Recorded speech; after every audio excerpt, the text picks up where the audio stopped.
Bora ouvir música numa dica cultural que conta a história do jazzista Chet Baker, que eu adoro, vivido pelo titã Paulo Miklos. Dá o play aí, criançada.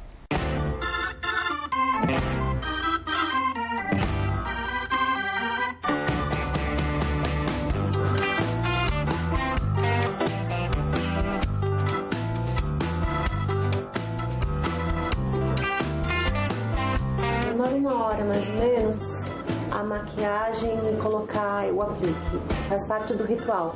Coisa de se concentrar e entrando no personagem. Alguém me falou outro dia, falou, que legal, né? Saiu uma crítica boa, né, no jornal. Pouco importa, né? Pro público vale o que você tá vendo que tá fazendo na hora. Não interessa se você fez um bom espetáculo no dia que o crítico tava aí.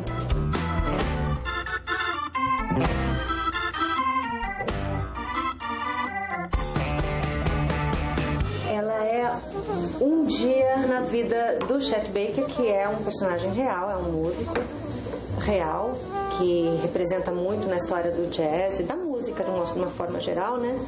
Mas ela é uma ficção e ela não é biográfica no sentido de contar uma história assim, tipo, nasceu na cidade tal, aí foi pra tal lugar, estudou não sei aonde. Ela tenta contar a história do Chet Baker pegando um episódio fictício da vida dele, só que é inspirado em fatos que realmente ocorreram. No final dos anos 60, ele se envolveu numa briga por causa de droga no meio da rua em São Francisco e ele apanhou e ele perdeu os dentes. E ele era trompetista.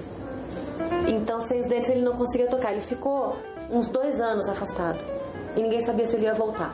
Depois que isso aconteceu, ele colocou uma prótese e tal e reaprendeu a tocar e continuou fazendo sucesso. Mas essa história se passa justamente nesse período que ninguém sabe se ele vai voltar a tocar. É uma sessão de gravação justamente no retorno dele, com os músicos que sempre o acompanharam e ninguém sabe se ele vai conseguir ou não, e nem ele mesmo sabe se ele vai conseguir ou não. Então tem todas essas inseguranças. E ele já era, tipo, o cara mais famoso do jazz, ele já era top. E tem essa coisa dele ser autodestrutivo, né? Como é que um cara que chega nesse ponto se enfia numa briga de rua e se coloca em risco toda a carreira dele por causa de droga? Eu acho que estava legal como vocês estavam fazendo. Existiram várias mulheres com quem ele se relacionou e que também que trabalhavam com ele se relacionou com cantoras, com uma baterista com quem ele foi casado há muito tempo. E esse personagem que eu represento, ele junta todas essas mulheres numa só.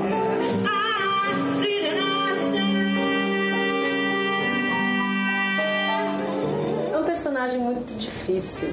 É uma mulher muito amargurada.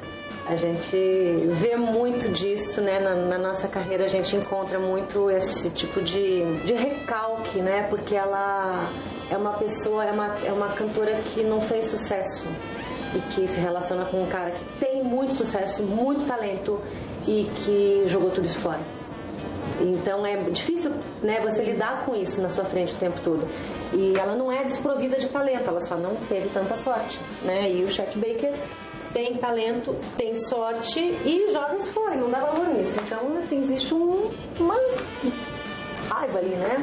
Ao mesmo tempo que os dois provavelmente, né, isso não fica muito claro na peça, provavelmente tiveram uma história de amor também. Eu faço do jeito que você quiser. Essa é um pouco a questão da peça, sabe? Se você tentar pegar uma pessoa que está se afogando, se você não vai se afogar junto. Essa é a questão. Essa discussão que é feita na peça é muito interessante, que é do artista, né? As ansiedades, a ambição artística, o artista que tem uma história muito importante, um grande gênio, em que todo mundo adula, todo mundo está do lado dele batendo nas costas dele, e ele vive um grande problema pessoal, né? Uma depressão profunda, ele se automedica com drogas, com álcool, quer dizer, uma coisa que é tão... existe tanto na vida da gente, né? A gente conhece gente que passa por esse momento, por essas dificuldades, a gente mesmo está sujeito a isso, mas no caso do Chet Baker é muito mais difícil, a armadilha, porque todo mundo em volta acha que isso faz parte do teu o bad boy, o Chet Baker, ele é doidão, ele é assim, ele é, né, controverso, uma coisa. E na verdade isso é uma grande armadilha, porque alguém para te dizer com sinceridade o que está se passando com você, alguém para te estender a mão e não te adular e falar, oh, você é um gênio, isso é bem coisa sua e tal. E esse problema vai se agravando, né?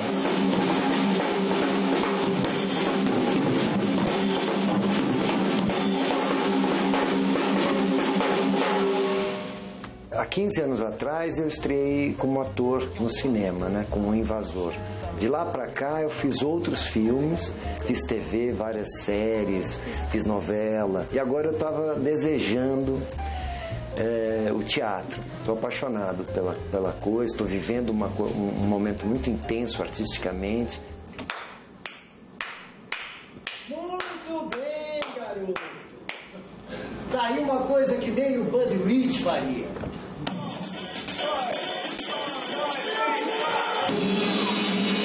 Um personagem que é músico, então isso me ajudou muito também, né? Para a identificação, e a situação da peça é um ensaio para um disco. Ele encontra os velhos colegas que tocam com ele há décadas. Então tudo isso é muito semelhante à minha experiência pessoal. Eu tenho colegas com quem eu tenho uma relação há décadas, eu vivo nos estúdios, a gente ensaia, a gente grava discos, né, há mais de 3 décadas. Então tudo isso foi um facilitador, assim, né? Me ajudou no sentido de entrar agora no palco e ter essa relação direta com o público. É uma outra categoria de coisas, é totalmente diferente do que o cinema, né? Entrar e contar uma história de cabo a rabo. Dente. Um dente de leite. Do meu menino menor. Eu botei esse gelzinho, como vocês perceberam, né?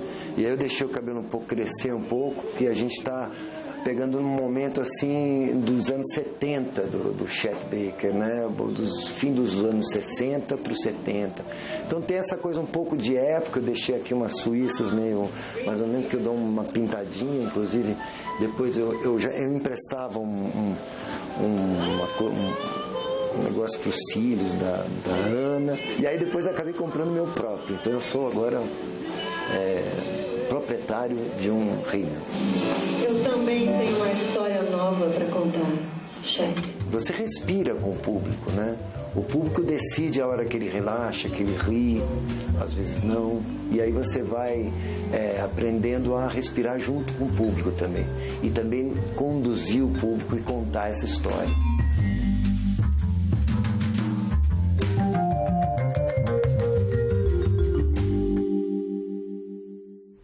O espetáculo Chet Baker, Apenas um Sopro, está em cartaz no Centro Cultural Banco do Brasil. Vale a pena. Fica na Rua Álvares Penteado 112, no centro da cidade. Segundas, quartas e quintas, às 20 horas. Imperdível.